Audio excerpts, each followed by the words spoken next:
President, hindi pangalan ng kalye ang pinapitan.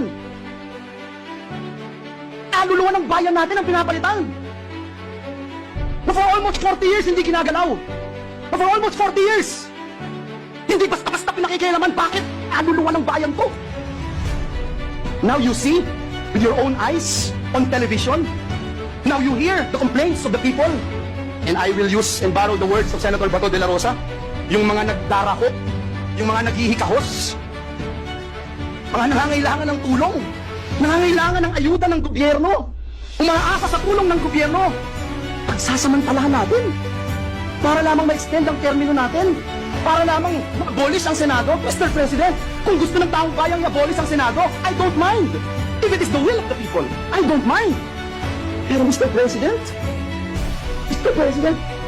ginawang Pangulo kung ayuda ng gobyerno, ipagkakait mo. Kung hindi ka pipirma, hindi ka makatanggap. Hindi ka makakatanggap. At ano ito? Katang-isip ni Senator Bato de la Rosa? Katang-isip ni Joel Villanueva? Bakit hindi natin tanungin ang bayan? Bakit hindi natin tanungin si Juan de la Cruz? Ito ba ay People's Initiative?